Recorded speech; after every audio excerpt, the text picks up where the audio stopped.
Assalamualaikum warahmatullahi wabarakatuh. Selamat pagi teman-teman semuanya.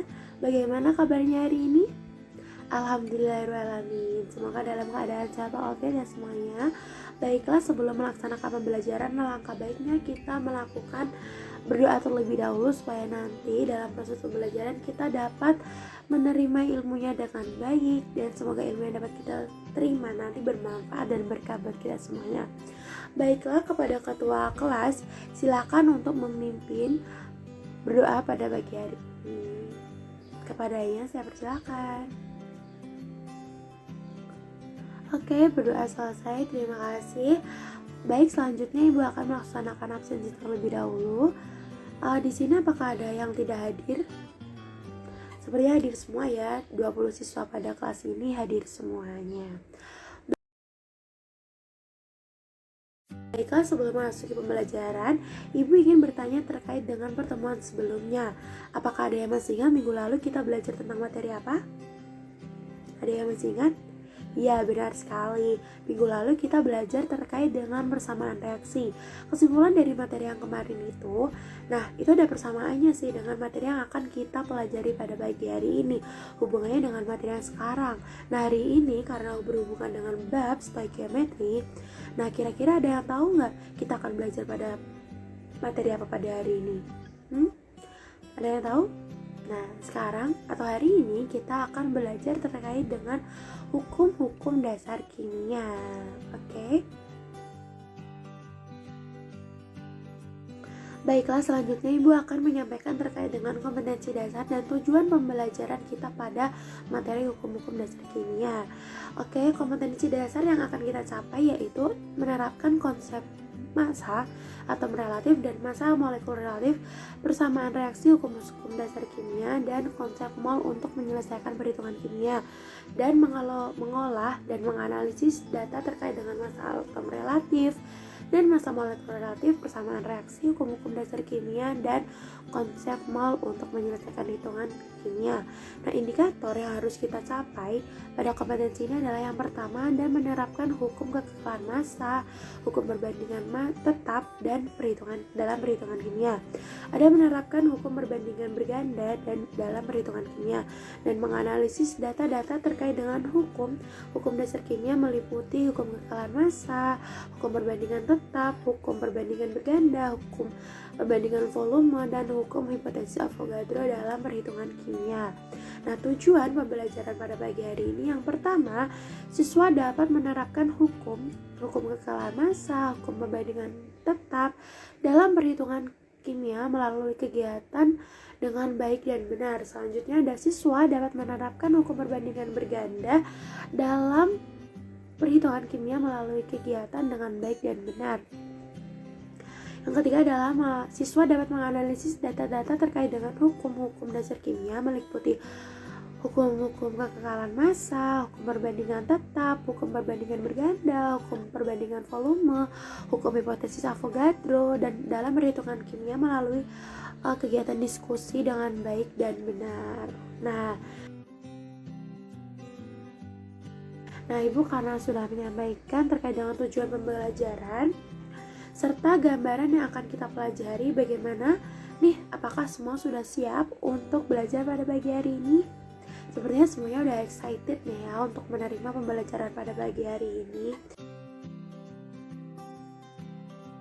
Sebelum memasuki materi, Ibu akan menyampaikan atau menampilkan PowerPoint terkait dengan pembelajaran kita pada pagi hari ini selama kurang lebih 5 menit untuk memahami materi yang akan kita pelajari hari ini.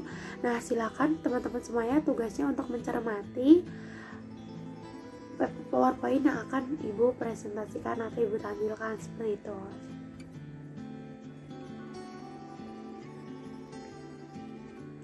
Oke, sudah 5 menit selesai. Ada yang ingin ditanyakan sebelum kita memasuki inti dari materi? Ada yang mau bertanya? Silakan Dina. Oke, bagus sekali untuk pertanyaan Dina. Tadi Dina menanyakan bagaimana hukum kekekalan massa yang ditetapkan dalam kehidupan sehari-hari. Seperti ya Dina. Oke, Ibu akan menjawab. Contoh dari hukum kekekalan massa yang ditetapkan pada kegiatan sehari-hari itu contohnya pada masa sebuah kayu, di mana masa sebelum dilakukan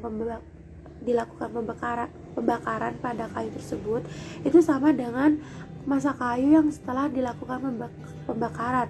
Seperti ini contohnya.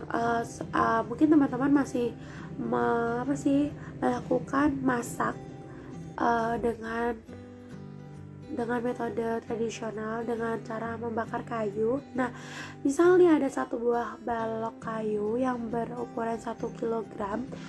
Sebelum kalian bakar, kalian tertimbang dahulu dengan massa ternyata sebesar 1 kg. Lalu kalian lakukan pembakaran. Nah, itu hasil dari pembakaran itu tuh massanya akan sama, yaitu sama-sama 1 kg. Seperti itu. Oke. Nah, untuk lebih lanjut, karena materi kita cukup banyak dan teman-teman masih punya banyak pertanyaan terkait dengan hukum dasar kimia dan apa sih hubungannya dengan stoikiometri ya, tentunya dengan perhitungan kimia dan contoh penerapannya seperti apa saja.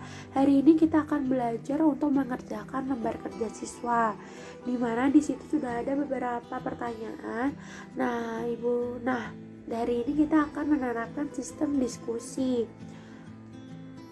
Sebelum kita menerapkan sistem diskusi, Ibu akan membentuk kalian beberapa kelompok yang terdiri dari 4 sampai 5 orang. Karena di sini berhubung ada 20 siswa, maka Ibu di sini akan membagi dari 4 siswa saja. Nah, jadi ada 5 kelompok, yaitu kelompok 1, 2, 3, 4, dan 5. Nah, Ibu akan memberikan LKS yang berisi pertanyaan yang terkait dengan materi hari ini.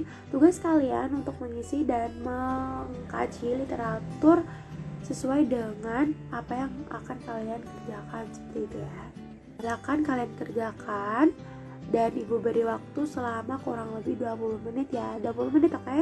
Nah, bagaimana teman-teman? Apakah sudah ini sudah 20 menit ya. Tadi sudah berkeliling-keliling.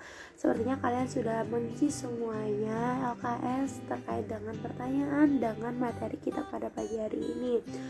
Nah, sebelum melakukan presentasi terkait dengan hasil diskusi kalian dengan anggota kelompok kalian, Ibu beri waktu selama 10 menit lagi untuk memberikan atau mendiskusikan lagi terkait dengan kesimpulan yang akan kalian presentasikan nanti. Nah, silakan kalian diskusikan lagi kepada anggota kelompok kalian. Nah, biar nanti apa saja sih kesimpulan yang akan kalian sampaikan saat presentasi tadi, seperti itu. Oke, sudah 10 menit ya. Silakan kepada teman-teman atau kelompok yang siap maju untuk presentasi. Enaknya ini kelompok mana dulu yang akan presentasi?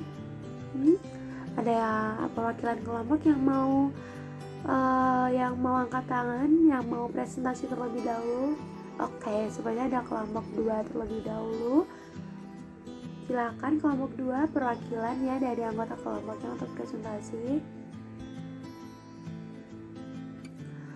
Oke, terima kasih dari perwakilan kelompok 2. Berikan aplaus buat kelompok 2. Selanjutnya kelompok mana dulu? Oke, ada kelompok 3. Silakan kelompok 3. Oke, terima kasih kelompok 3. Beri aplaus semuanya.